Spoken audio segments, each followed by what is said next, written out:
말씀 시편 90편 1절에서 17절 말씀까지 다시 한번 보시겠습니다.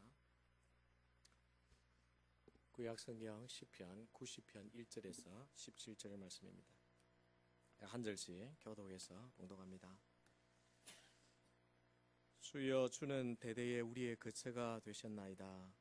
산이 생기기 전 땅과 세계도 주께서 조성하기 전 곧 영원부터 영원까지 주는 하나님이시니이다. 주께서 사람을 티끌로 돌아가게 하시고 말씀하시기를 너희 인생들은 돌아가라 하셨사오니 주의 목전에는 천년이 지나간 어제 같으며 밤의 한순간 같을 뿐이니이다. 주께서 그들을 홍수처럼 쓸어가시나이다. 그들은 잠깐 자는 것 같으며 아침에 돋는 풀 같으니이다. 풀은 아침에 꽃이 피어 자라다가 저녁에는 시들어 마르나이다. 우리는 주의 노에 소멸되며 주의 분내심에 놀라나이다. 주께서 우리의 죄악을 주의 앞에 놓으시며 우리의 엄밀한 죄를 주의 얼굴빛 가운데에 두셨사오니 우리의 모든 날이 주의 분노 중에 지나가며 우리의 평생이 순식간에 다하였나이다. 우리의 연수가 70이요 강건하면 80이라도 그 연수의 자랑은 수고와 설펌뿐이요 신속히 가니 우리가 날아가나이다. 누가 주의 노여움의 능력을 알며 누가 주의 진노의 두려움을 알리이까. 우리에게 우리날 계수함을 가르치사 지혜로운 마음을 얻게 하소서. 여호와여, 돌아오소서. 언제까지니까 주의 종들을 불쌍히 여기소서. 아침에 주의 인자하심이 우리를 만족하게 하소서. 우리를 일생 동안 즐겁고 기쁘게 하소서. 우리를 괴롭게 하신 날수대로와 우리가 화를 당한 연수대로 우리를 기쁘게 하소서. 주께서 행하신 일을 주의 종들에게 나타내시며 주의 영광을 그들의 자손에게 나타내소서. 다 같이 읽겠습니다. 주 우리 하나님의 은총을 우리에게 내리게 하사 우리의 손이 행한 일을 우리에게 경고하게 하소서. 우리의 손이 행한 일을 경고하게 하소서. 할렐루야. 힘차게 한번 아멘 해봅시다. 할렐루야. 예. 하나님을 찬양하는 일이 우리의 입술이 되고 또 우리의 삶이 되면 좋겠습니다. 특별히 새해 첫 예배부터 하나님께서 우리에게 하늘 문을 여시고 하늘의 보고를 열어서 여러분에게 약속하신 그런 신령한 은혜, 또 이 땅에 기름진 것들을 이 한 해도 풍성하게 공급하시고 하나님 여러분과 함께 하심을, 또 하나님 여러분을 여전히 사랑하심을 매일매일마다 체험하는 그런 복된 새해가 되기를 주의 이름으로 축원합니다. 지금까지 우리의 살아온 삶을 돌이켜보면 참으로 감사한 것도 너무 많고 또 하나님 앞에 만족한 것도 있지만 또 반면에 아쉬움도 있고 부족한 것도 발견하게 되고 무엇보다 참 후회하는 일들도 우리에게 분명히 있는 것을 압니다. 그런 우리 자신을 생각하면 모세와 같이 정말 겸손하게 고백해야 될 그런 기도가 있는 것을 우리가 깨닫게 되는 것입니다. 지난주 이 시편 90편 1절에서 11절을 통해서 우리가 모세와 같이 하나님 앞에 서서 우리 자신을 바라보고 하나님을 알게 되는 그 고백을 하고 생각해 봤습니다. 어떤 고백이 우리에게 정말 필요할까요? 지난주 말씀을 한번 다시 한번 되새겨 보시길 바랍니다. 하나님의 사람 모세처럼 우리 자신이 가진 수명의 한계를 늘 인식하며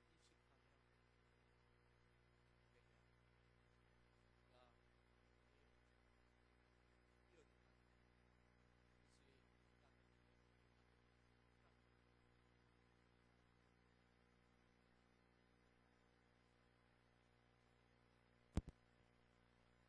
고백들이 됩니다.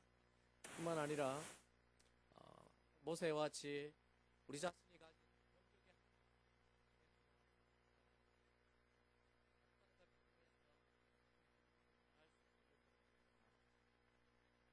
하나님 앞에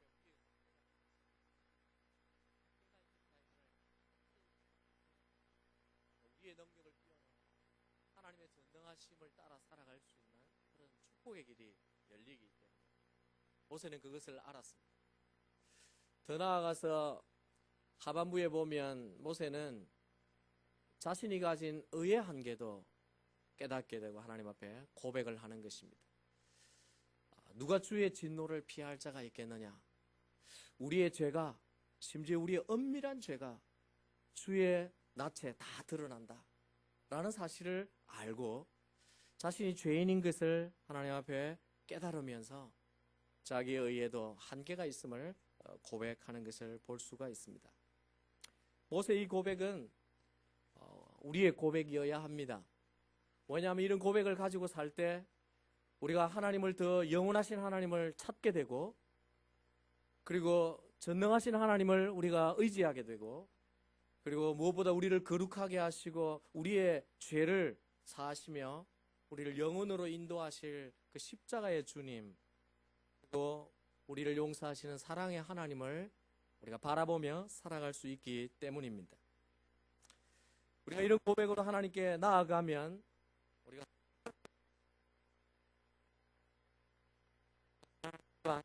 하늘을 모세와 같은 심정과 마음으로 사셨다면 모세의 다음 기도를 여러분이 드릴 수가 있습니다. 모세는 앞서 자신이 어떤 자인지 하나님이 어떤 분인지 확실하게 깨닫고 난 이후에 이제 남은 생애를 어떻게 살아야 할지 하나님 앞에 마지막 나머지 기도를 드립니다. 자기 마음속에 이렇게 살아야 되는구나 하는 것들을 알게 된 것입니다. 그 기도가 바로 12절에서부터 17절까지의 내용입니다. 그래서 1절에서부터 11절은 우리가 송년에 드릴 수 있는 기도라는 생각이 들고, 12절에서 17절까지는 새해나 남은 생애를 다시 바라보며 소망으로 드릴 수 있는 기도라는 확신이 듭니다. 비록 우리에게 많은 한계가 있고 지극히 짧은 인생이긴 틀림없지만 영혼의 관점에서 바라보면서 우리의 남은 해를 어떻게 살아야 할지, 또 남은 생애를 어떻게 살아야 할지 기도하고 살면 보람 있게 또 더 의미 있게 우리가 살아갈 수 있기 때문입니다. 특별히 하나님께서 우리에게 다시 새로운 기회로 2014년도를 우리에게 허락하셨습니다. 이 한 해를 더 아름답게 살고 싶다면 모세와 같이 기도하며 살아야 될 줄로 확신합니다. 아니, 이 한 해뿐만 아니라 우리의 남은 생애를 정말 의미 있게 후회하지 않게 살기를 원한다면 모세의 송년 기도뿐만 아니라 미래를 향한 이런 신년의 기도도 매일 드리면서 살아야 될 줄로 확신하는 것입니다. 우리 모두가 이 새해를 시작하면서 어떤 기도를 가지고 살아야 할까요? 오늘 본문에서 12절에서 17절까지 세 가지 기도 제목을 보게 됩니다. 첫 번째는요, 세월을 아끼는 지혜로운 삶을 위해 기도하십시오. 본문 12절에 보시면 모세가 이렇게 기도합니다. 우리에게 우리 날 계수함을 가르치사 지혜의 마음을 얻게 하소서. 그렇게 기도합니다. 모세는 남은 생애 동안 지혜로운 삶을 살기를 원했습니다. 근데 어떻게 하는 것이 지혜로운 삶이라고 기도합니까? 지혜로운 삶을 살려면 자기의 사는 날을 계수하는 지혜가 있어야 된다. 나를 계수할 줄 알아야 된다. 그렇게 고백합니다. 여러분, 나를 계수하는 게 뭡니까? 달력을 펴놓고 오늘 하루 갔구나 체크하고 올해 내가 나이가 얼마가 됐구나 그걸 얘기할까요? 그렇지 않습니다. 나를 계수한다는 것은 지나가는 세월이 어떻게 되는지 달력을 보고 계산하는 것이 아니라 자기의 사는 하루하루를 무엇에 쓰고 어디에 시간을 배당하고 살아야 지혜로운 삶이 될 건지를 이야기하는 것입니다. 다시 말하면 모세가 지금 거의 90 이후에 자기의 남은 생애가 얼마 남지 않았다는 것을 생각하면서 지금까지 살아온 것 대충대충 살아왔던 삶이 아니라 내게 소중한 이제 하루하루를 잘 쪼개어서 무엇을 하고 그 시간에 어떤 일에 내가 투자하고 살아야 내 인생이 정말 지혜로운 인생으로 마감할 수 있을까를 기도하는 것입니다. 우리의 시간이라고 하는 것은 정해진 속도로 흘러갑니다. 아무것도 안 하고 있어도 하루는 지나갑니다.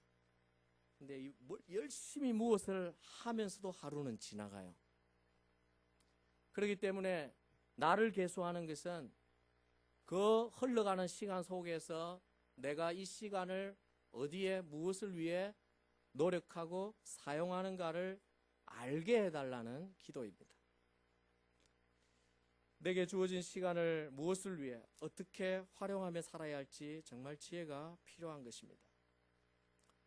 요즘 여러분은 여러분의 시간을 어떻게 배당하고 살고 계신지요? 무엇의 하루를 사용하고 지내십니까? 직장 생활하거나 일을 가진 분들은 하루의 일과가 일에 대부분의 시간을 보내는 것이 틀림이 없습니다. 그 일 자체도 하나님 앞에서 분명 의미가 있는 일들입니다. 시간들입니다. 그리고 그 외에 하루 중에 우리에게 주어진 스스로 선택하고 결정하고 살 수 있는 시간들조차도 우리가 그 시간들을 어떻게 배당하며 살 것인가를 결정하고 살아야 합니다. 어떤 사람은 일과에서 돌아오면 TV 앞에 앉아서 오늘은 하루를 다 보낼 것이다 생각하고 시간을 보내는 분도 있을 테고, 어떤 분은 성경 읽독 캠페인이 있으니까 성경을 붙들고 말씀을 묵상하고 그리고 기도하면서 시간을 배정하면서 지내는 분들도 있습니다. 그렇게 보내는 하루는 크게 내 생애에 중요한 영향을 미치지 않는 것 같이 보입니다. 그러나 매일매일을 그렇게 사는 것은 나중에 엄청난 다른 결과를 가지고 옵니다. 1년 내내 자유시간을 TV 앞에서 보낸 사람과 1년 내내 시간을 배당하며 말씀과 기도로 하나님과 함께 교제한 사람과의 삶이 결코 같을 수 없다는 것입니다. 모세는 그것을 알았기 때문에 자기의 인생의 시간을 어떻게 계획해서 배당해서 하나님 앞에 살아갈까를 생각한 것입니다. 미국의 건국의 아버지라고 불리우는 벤자민 프랭클린이 시간관리로 아주 유명한 사람인데, 그가 이런 말을 남겼습니다. 당신의 인생을 사랑하십니까? 그렇다면 시간을 낭비하지 마십시오. 왜냐하면 당신의 인생은 시간으로 이루어져 있기 때문입니다. 그런 이야기를 했습니다. 참으로 진리입니다. 우리에게 매일매일 주어지는 이것이 흘러가는 이 시간이 곧 내 인생이기 때문에 이 시간을, 소중한 인생인 이 시간을 어떻게 배당하고 무엇을 하고 사느냐에 따라 우리의 인생의 결과가 달라지는 것입니다. 그래서 내 인생의 시간 동안 지혜로운 일에 지혜롭게 투자해서 열매를 거두고 사는 것이 필요합니다. 모세는 바로 그 기도를 드린 것입니다. 하나님, 알게 해주십시오. 내가 내 하루를, 내 남은 생애를 무엇을 위해 살면, 그리고 순간순간을 어떤 일에 내가 시간을 쏘며 살아야 내가 지혜로운 인생이 되겠습니까? 짧은 인생인데, 밤의 한 경증 같은 인생인데 어떻게 살아야 그것마저도 하나님 앞에 보람이 있고 의미가 있겠습니까? 그렇게 기도한 것입니다. 에베소서에 보면 바울도 우리에게 사실은 같은 권면을 주고 있습니다. 그런즉 너희가 어떻게 행할지를 자세히 주의하여 지혜 없는 자같이 하지 말고 오직 지혜 있는 자같이 하여 어떻게 하라고 말합니까? 세월을 아끼라. 세월을 아끼는 것이 지혜로운 자라고 바울은 말합니다. 세월을 아끼는 것이 무엇일까요? 대부분 아끼는 것은 쓰지 않고 가만히 보관해 두는 개념입니다. 그런데 세월을 아끼는 것만은 다릅니다. 세월을 아끼는 것은 써야 아끼는 것입니다. 쓰지 않는다고 아무것도 하지 않고 24시간을 하루 종일 웅크리고 앉아있는다고 세월이 아껴지지 않습니다. 오히려 흘러가는 시간 속에 열심히 일하고 책도 읽고 성경도 읽고 기도도 하고 자기의 발전을 위해 또 누군가를 위해 섬기고 열매를 위해 땀을 흘리며 그 흘러가는 세월 속에 열심히 써야 세월을 아끼게 되는 것입니다. 그렇게 생각해 보면 솔직히 우리가 얼마나 오랜 시간을 사는가는 그리 중요하지 않습니다. 혹 누군가가 124일까지 살았다 할지라도 그가 무엇을 하고 살았느냐에 따라 인생의 평가가 다르기 때문입니다. 시간의 길이보다 더 중요한 것은 내가 산 시간만큼 시간을 어떻게 배당하고 살았느냐가 사실은 우리의 인생으로 결정이 되는 것입니다. 하나님 앞에 평가될 때 124까지 내가 살고 왔구나, 절대 그거 묻지 않습니다. 120을 살았던, 예수님처럼 33세를 살았던, 다 이루는 생애가 중요한 것입니다. 내가 너에게 준 사명을 다 했느냐, 내가 너에게 시간이라고 하는 인생 길이를 이만큼 줬는데 그때 뭘 하고 왔느냐, 어떤 열매를 내게 보일 수 있느냐, 하나님이 사실 우리에게 그것을 묻는 것입니다. 그러므로 시간의 길이보다 더 중요한 것은 삶의 질입니다. 그래서 오래 사는 것보다 더 중요한 소원은 사는 날 동안 건강해서 멋지게 최선을 다해 사는 것이 사실은 우리의 기도가 되어야 합니다. 지금으로부터 7년 전 저의 선친께서 암과 실험하시면서 병원에 계실 때에 급히 한국을 방문한 적이 있습니다. 집회도 있었고 해서 겸해서 한국을 방문을 했는데, 병원에 방문하고 사진을 보면서 보니까 한 20년 전에 부친께서 직장암으로 수술을 받으셨는데, 목회를 마지막 잘 하시고 은퇴를 하시고 난 뒤에 한 3년 뒤에 다시 암이 전이가 되었는지 새로 발생되었는지 위쪽에 암이 생겼습니다. 근데 이 암이 식도와 매우 가깝게 붙어 있어서 쉽게 수술을 하지 못한다는 그런 판정이 있었어요. 그렇지만 의사의 견해가 달랐습니다. 아버님의 직장 수술을 했던 보건병원의 박 원장님은 저를 따로 불러내어서 윤 목사, 어떻게든지 아버님 수술을 해야 된다, 얼마나 수술을 해야 된다고 제게 강권하셨는지 모릅니다. 그러나 담당 의사는 수술을 하면 고통만 하시다가 가시게 될 확률이 높다, 그런 소견을 내었어요. 수술을 해야 할지 수술을 하지 않고 둬야 할지 이 선택을 해야 하는데, 가족들끼리 의논을 하는 것보다 더 중요한 것은 부친의 의사라 생각했습니다. 그래서 선친께 물었습니다. 아버님, 수술을 할까요? 어떻게 할까요? 부친이 결정하시기를 자신은 수술을 해서 병원에 누워있다가 하나님께 떠나고 싶지 않다 하는 것이었습니다. 그런데 마침 머무는 한 보름 동안에 암이 더 전이되어서 간까지 퍼졌다는 사실을 알게 되었습니다. 그리고 선친께는 말씀을 드릴 수가 없었습니다. 그래서 가족들과 함께 이대로 나갑시다. 그리고는 기도 확대 시술만 하고 음식을 먹을 수 있도록 그리고는 퇴원했습니다. 그리고 4개월 반 정도 아버님께서 지내셨는데, 그 4개월 반 동안 아버님 뭘 하셨냐면 청악 농회원에서 은퇴하셔서 목회에 책임이 전혀 없음에도 불구하고 자원하셔서 청악 농회원에 들어가셔서 주일 예배, 수요 예배, 그리고 새벽 기도를 집례하시면서 말씀을 전하며 사셨습니다. 그리고 홀로 된 노인과 고아들을 돌보시면서, 그리고 마지막까지 자신이 가방을 들 힘이 없을 조차까지 예배를 인도하셨고, 그리고 소천하시기 한 주인가 2주 전에 영락공원에 가서 한 분의 장례를 집례해 주셨어요.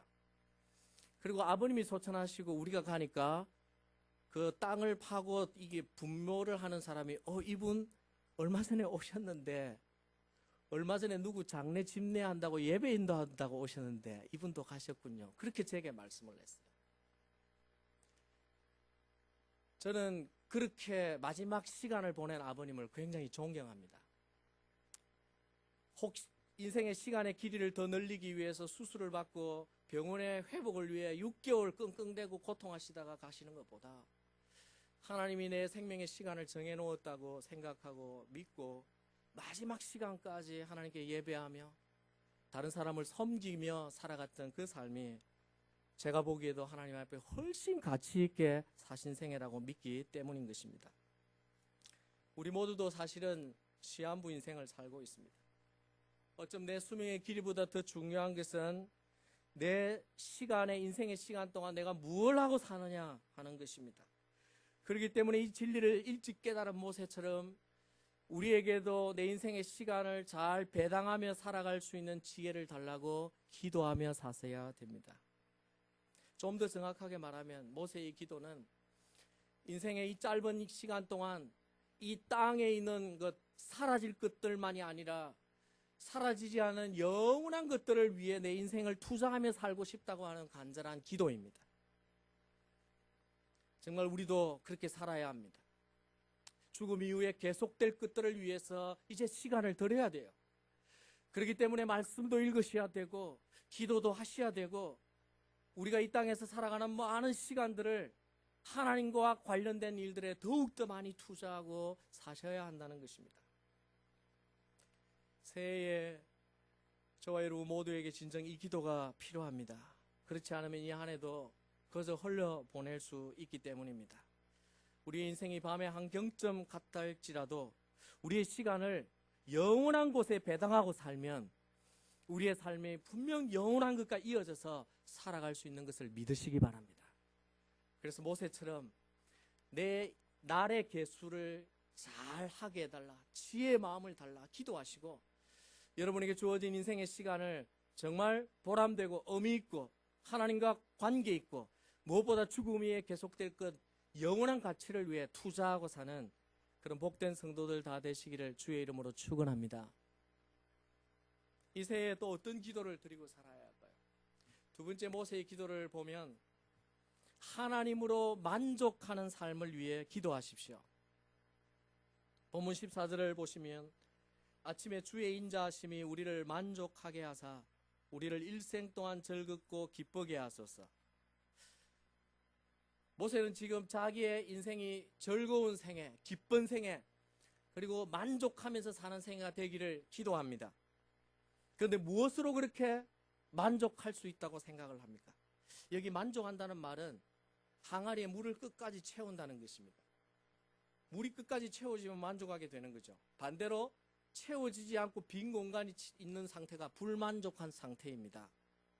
사람들은 자기의 마음에 공허한 것을 채우기 위해서 무엇을 추구합니까? 많은 사람들이 돈을 추구합니다. 물질을 많이 가지면 만족하게 된다고 생각을 하기 때문이죠. 그러나 공통적으로 하는 얘기가 돈이 얼마만큼 있어야 만족할지에 대한 답이 없다고 합니다. 그러니까 끊임없이 그것은 채워도 빈 공간이 남는다는 거죠. 그 빈 공간을 사람들은 다시 쾌락으로 채웁니다. 그런데 쾌락은 순간과 같아가지고 그 시간이 지나면 다시 또 비워집니다. 성공을 찾습니다. 권력을 찾습니다. 자기가 생각하는 많은 것들을 찾지만 그 빈 공간은 끊임없이 만들어지는 것을 발견하게 되는 것입니다.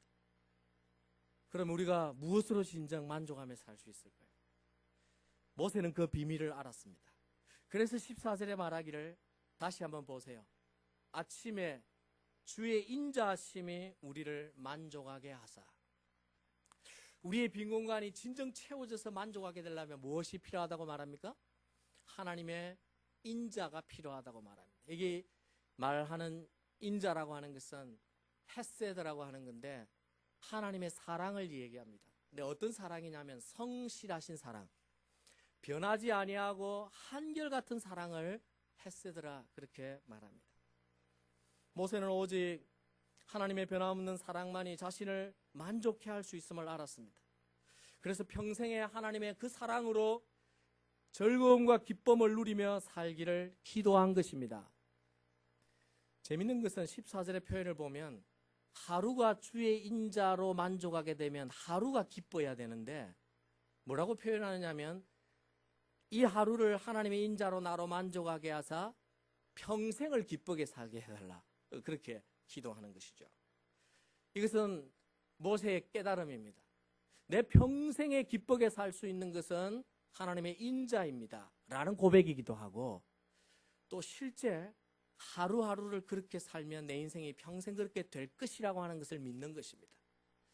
여러분 한번 생각해 보세요. 하루에 눈을 뜨고 일어났을 때 그 하루를 원망과 불평과 짜증으로 시작을 하면 그 하루는 그야말로 슬픔으로 가득 채워집니다. 그런데 하루에 일어났을 때 하나님을 생각하며 새 기회를 주신 하나님께 감사하면서 찬양하고 하나님과 함께 더불어 기쁨으로 살아가면 그 하루가 만족하게 됩니다. 그런 하루하루가 내 인생에 계속되면 결국 내 평생이 만족하게 살 수 있다는 고백인 것입니다. 그래서 모세가 간절하게 13절에서 이렇게 기도합니다. 13절을 보시면 여호와여 돌아오소서.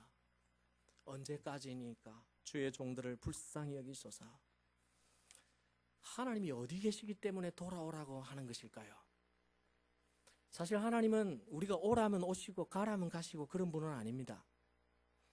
그리고 하나님은 모든 곳에 계신 분입니다. 그런데 모세가 이렇게 고백하는 것은 이건 시적인 표현입니다. 근데 어떤 시적인 표현이냐면 이걸 어떻게 잘 설명할까 생각하다가 문득 생각난 게 하나 있었어요. 혹 여러분 나이 드신 분이 아는지 모르겠지만 제가 아주 어릴 때 60년대에 간혹 신문에 이런 광고들이 났습니다. 조그마한 별지에 콘에 무조건 돌아와라. 네.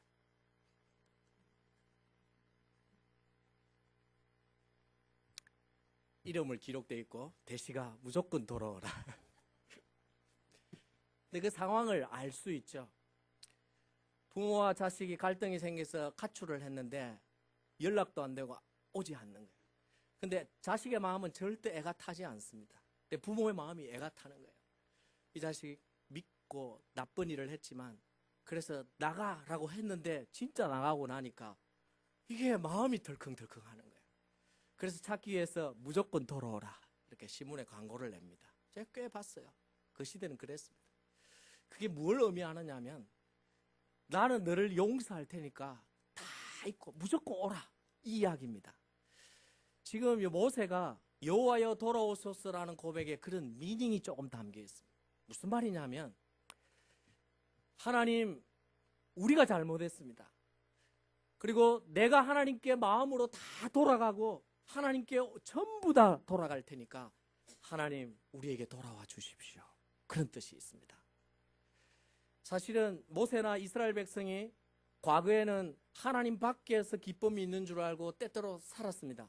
이스라엘 백성은 특별히 그랬습니다. 그래서 이스라엘 백성이 먼저 하나님께 돌아가야 될 필요가 있었습니다. 그래서 지금 이 기도는 우리가 하나님께 회개하는 마음으로 돌아가오니 주여 우리에게 돌아오십시오. 그런 기도인 것입니다. 그러면 하나님이 우리와 함께 해주시면 우리가 그때 진정한 만족이 있을 것입니다. 그런 고백인 것입니다. 모세는 앞서는 삶의 바른 시간을 위해서 기도했는데 이 부분에서는 삶의 바른 방향을 위해서 기도하는 것입니다. 내가 시간을 잘 투자하고 살아야 되는 것도 필요하지만 내 방향이 하나님께로 향하여 살아야 되고 그리고 하나님이 나와 함께 하시는 삶을 살아야 된다는 것을 모세는 철저하게 깨달은 것입니다. 실제 그렇습니다. 우리의 인생이 지극히 짧고 수고와 슬픔뿐인 인생이지만 그런 수고와 슬픔 동안에도 하나님이 함께 하시면 우리의 인생이 살만하고 기쁨이 있고 행복이 있는 줄로 믿으시기 바랍니다. 본문 15절을 보시면 우리를 괴롭게 하신 날수대로와 우리가 화를 당한 연수대로 우리를 기쁘게 하소서 말합니다. 참 재밌는 것은 모세는 기도할 때 자신의 삶에 공고한 날이 없게 해달라 기도하지 않습니다. 어차피 인생은 고해라는 걸 모세는 알고 있습니다. 비록 모세의 삶 가운데 고난의 날들이 있지만 그 날들 가운데 누가 계시면 하나님이 계시면 그 고난도 의미가 있다는 얘기입니다. 그래서 이 땅에 우리가 비록 고통받고 힘든 삶이 될지라도 하나님이 나에게 계시면 내게 함께 하시면 분명히 광야 생활도 의미가 있습니다 라는 고백입니다. 사실 이스라엘 백성들은요 조금만 어려움이 있으면 하나님을 떠나려고 했어요. 그리고 이스라엘 백성이 애굽에서 떠나와서 광야 생활 40년 할 동안에 그 광야 생활은 고통만 있다고 생각을 했고 아무런 의미가 없다고 생각했습니다. 그러나 실제가 그런 것입니까? 아닙니다. 그 광야야말로 이스라엘 백성에게 너무나 중요한 시간이었습니다. 왜? 몸은 애굽에서 금방 나올 수 있지만 그들의 마음속에 있는 애굽을 끄집어내는 데는 40년으로도 모자랐기 때문입니다. 우리에게도 마찬가지입니다. 우리가 예수님을 금방 영접하고 하나님의 사람이 될 수는 있지만 우리 안에 있는 이 새 속성을 끄집어내는 데는 평생이 걸리기 때문입니다. 그래서 우리가 이 땅에 사는 광야 생활은 의미가 있습니다. 때로는 고난을 받아야 하나님 앞에 무릎을 꿇고 어쩔 수 없는 한계에 부딪혀야 하나님 앞에 손을 들고 하나님 앞에 전적 의탁의 신앙을 갖는 인생이기 때문에 때로는 우리에게 하나님 앞에서 고난을 주시면서 그 고난을 통해 우리를 다듬으시고 살아가게 하시는 것입니다. 그렇기 때문에 모세가 공고한 날이 없게 해달라 기도하지 않고 하나님 그 고통의 날 가운데도 하나님이 계셔서 내가 의미 있게 기쁨으로 살게 해달라 그렇게 기도하는 것입니다. 사랑하는 성도 여러분, 우리를 향한 하나님의 사랑은 성실한 사랑임을 믿으시기 바랍니다. 하나님은 여러분을 여전히 사랑하십니다. 우리 교회도 하나님이 여전히 우리를 사랑하십니다. 이 같은 사랑, 하나님의 사랑을 한번 경험하면 우리는 참으로 만족한 인생을 살 수 있습니다. 성도의 만족은 세상의 물질이나 성공이나 권력에 있지 않습니다. 나를 무조건 용서해 주시고 받아주시고 그리고 변함없이 나를 사랑하시는 그 하나님의 사랑 안에 있다는 것입니다. 그러므로 이 안에 여러분이 무엇이 필요합니까? 물으면 하나님의 변하지 않는 헷세드의 사랑이 정말 필요합니다. 하나님 앞에 여러분 고백할 수 있기를 바랍니다. 그래야 이 한 해 하루하루를 시작할 때마다 환경이 어렵고 여러분의 문제가 있고 좀 고난이 있지만 공고한 날이지만 하나님 그럼에도 오늘 하루에 하나님의 인자가 있게 해주십시오. 그래서 이 하루를 그리고 내 생애를 기쁨으로 살게 해달라고 기도하시면서 사셔서 여러분 이 한 해는 어떤 해보다 즐거운 한 해가 되시고 행복한 한 해가 되시고 그렇게 사는 여러분의 평생에 남은 생애가 하나님 앞에 정말 행복하고 천국의 기쁨이 가득한 그런 복된 성도들 다 되시기를 주의 이름으로 축원합니다. 우리가 새해에 무엇을 위해서 기도해야 할까요? 세월을 아끼는 지혜로운 삶을 위해 기도하셔야 되고 또 하나님의 사랑으로 만족하는 삶을 위해서 기도하셔야 돼요. 오늘 보면 마지막에 보니까 모세의 기도가 하나 더 있는데 열매 맺는 삶을 위해 기도하십시오. 우리가 살면서 가장 인생이 허무할 때가 언제일까요? 그것은 내가 열심히 수고하고 열심히 땀을 흘렸는데 그 수고에 아무것도 남지 아니하고 허무하게 될 때입니다. 그러나 언제가 가장 보람되냐 하면 내가 열심히 수고하고 땀을 내는데 열매가 찾아올 때죠. 그런데 이것은 어떤 한 사건만을 두고 생각하는 것이 아니라 우리 인생 전체를 두고 한번 생각해 보십시오. 내 인생 전체를 다 투자하고 무엇을 위해 살았는데 나중에 인생 끝에 결말을 내릴 때 허무 이렇게 결말을 내린다면 얼마나 낙심이 되겠습니까?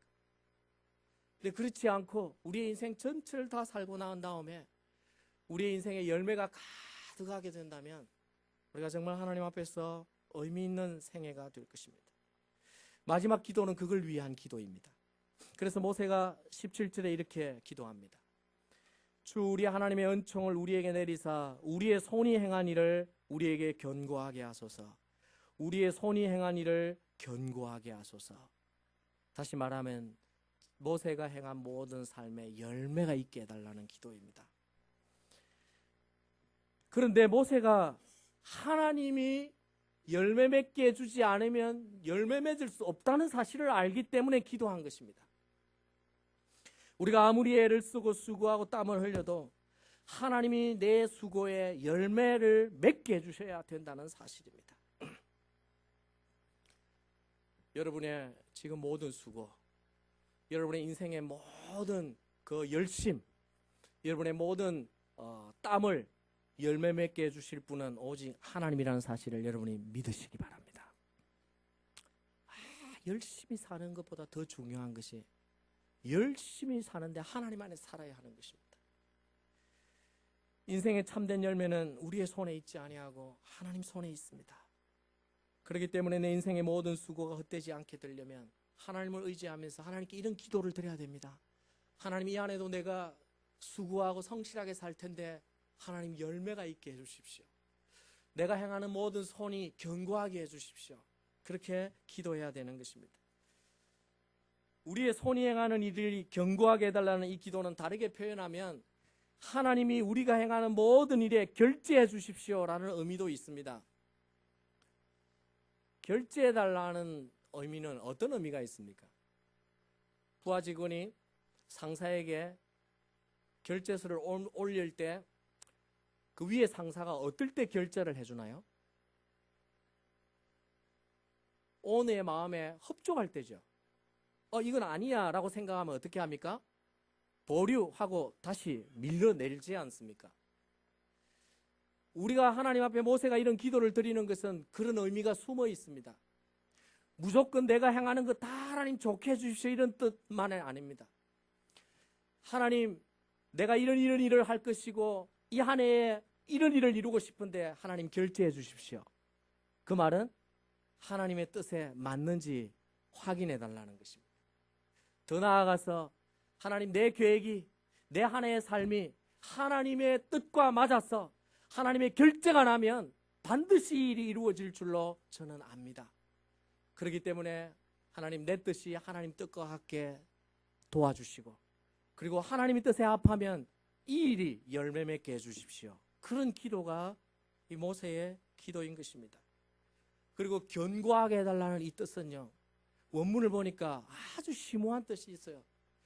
우리가 이 한글 번역으로 그냥 견고하게 해달라는 말을 들으면 마치 이게 흔들리지 않도록 단단하게 붙들어 달라는 뜻으로만 이해가 되지만, 실제 원문은 그보다 더 깊은 의미가 있는데 아무것도 없는 데서 있게 만들어 달라는 뜻입니다. 근데 모세가 이런 기도를 하는 것은 가능한 기도인 거예요. 왜? 우리 하나님은 어떤 분이십니까? 무에서 유를 창조하시는 하나님인 것을 여러분이 믿으시기 바랍니다. 어떻게 보면 얼토당토한 기도 같은데 하나님에게는 가능한 기도입니다. 이 기도가 하나님, 내 계획이, 내 뜻이 하나님 뜻과 맞게 해달라는 뜻이 있으면서도, 하나님, 나는 부족하고 어쩌면 내 계획이 이것이 보잘것없고 내가 미래를 잘 모르기 때문에 참 서툰 계획을 갖고 있지만, 그러나 하나님이 이 일을 통해서 역사하시면 준비되지 않은 상황 가운데도, 나의 부족함 가운데도 하나님이 열매를 맺어주시고 무에서도 유를 만들어내실 하나님인 것을 내가 믿습니다. 그러므로 내 인생에 그런 열매가 있게 해주십시오 라는 기도입니다. 여러분, 정말 이 기도가 얼마나 멋진 기도인지 묵상하면 할수록 깨닫게 되는 것입니다. 우리의 교회도 준비된 모습들이 부족할 수 있고 또 우리에게 역량이 부족할 수도 있지만, 그런 가운데서도 우리가 이런 기도를 드리면 하나님, 우리의 교회를 통해서 하나님, 우리의 교회가 기도하고 수고하는 일에 경고케 해달라는 기도를 드리면 하나님께서 무에서도 유를 창조하셔서 수많은 영혼들을 위해 섬길 수 있는, 세계를 복음으로 책임질 수 있는 그런 교회가 될 수 있는 줄로 믿으시기 바랍니다. 믿음의 사람들은 다 그런 기도를 하고 살았어요. 솔로몬의 시편에도 보면 이렇게 기도합니다. 여호와께서 집을 세우지 아니하면 세우는 자의 수고가 헛되며 여호와께서 성을 지키지 아니하면 파수꾼의 깨어 있음이 헛되도다. 너희가 일찍 일어나고 늦게 누우며 수고의 떡을 먹음이 헛되도다. 가정이 세워지는 것도, 한 나라가 세워지는 것도, 내가 열심히 땀 흘리고 아침에 일찍 일어나고 늦게 자는 수고를 해도 하나님이 열매 맺게 해주지 않으면 다 그게 허사가 된다는 겁니다. 그러므로 하나님이 결제해 주셔야 됩니다. 올 한 해 여러분의 계획에, 여러분의 남은 생에 하나님이 기쁘게 결제하셔서 여러분의 하는 모든 일이 경고케 되는 은혜가 있기를 주의 이름으로 축원합니다. 여러분이 이 새해를 다 살고 나면 여러분 어떤 열매를 맺고 싶습니까? 아니, 여러분이 한 평생의 인생을 다 살고 난 후에 여러분 무엇을 남기면 좋겠습니까? 프린스턴 총장이었던 분이 어리석은 사람은 죽을 때 허물을 남기지만 그러나 지혜로운 사람은 죽을 때 가치를 남긴다, 이런 말을 했는데, 우리 성도에게 있는 진정한 가치는 오늘 모세의 기도라고 생각합니다. 영혼을 생각하며 우리의 시간들을 잘 배당하고 살아야 하고, 이 땅의 모든 것들 가운데도 무엇보다 하나님의 사랑으로 만족하며 살 수 있어야 지혜가 필요하고, 그리고 우리가 한 모든 일에 하나님이 열매 맺게 해주시면 분명히 가치를 남기는 생애가 될 수 있기 때문입니다. 놀라운 것은 모세가 이 기도를 언제 드렸냐면 광야에서 드렸어요. 출애굽한 이후에 광야 생활에서 드렸습니다. 제가 이걸 곰곰이 생각해 봤습니다. 광야에서 이런 기도를 드렸다는 것은 모세가 자기의 삶의 환경이 좋고 모든 게 눈에 다 보이기 때문에 한 기도가 아니라 사실은 막막한 가운데서 기도를 드린 것입니다. 이 광야가 무슨 의미가 있을까 생각할 수 있는 상황, 이 고통이 언제 끝날 것인가 생각해야 되는 상황, 그런 상황에서 모세는 이런 기도를 드리고 살았습니다. 혹 여러분이 이 새해가 광야에 놓인 것처럼 혹 막막할지라도 모세와 같은 기도를 매일 드리고 사시기를 바랍니다. 그러면 모세처럼 반드시 놀라운 출애굽의 역사를 여러분도 이루어낼 수 있을 것입니다. 그러므로 우리 이 한 해가 또 우리의 남은 생애가 이 모세의 기도와 같이 우리의 시간을 잘 계수하는 지혜를 가지고 매일매일 올바른 일을 위해, 가치 있는 일을 위해 배당하고 사시고, 그리고 이 땅의 어떤 것보다도 하나님의 햇세대 사랑으로 만족하면서 매일매일 기쁨으로 살아가시며, 무엇보다 여러분이 땀 흘려왔던 인생의 모든 수고가 하나님이 결제하시고 열매 맺게 해주셔서 주님 앞에 설 때에 열매가 가득한 생애로 하나님 앞에 마감할 수 있는 그런 복된 성도들 다 되시기를 주의 이름으로 축원합니다. 우리 다 같이 한번 기도하겠습니다. 이 새해에 모세의 기도를 하고 살기를 각오하면서 여러분 스스로 한번 모세와 같이 기도합시다. 또한 우리 교회를 위해 한번 기도하기를 원합니다. 다 같이 기도합니다. 하나님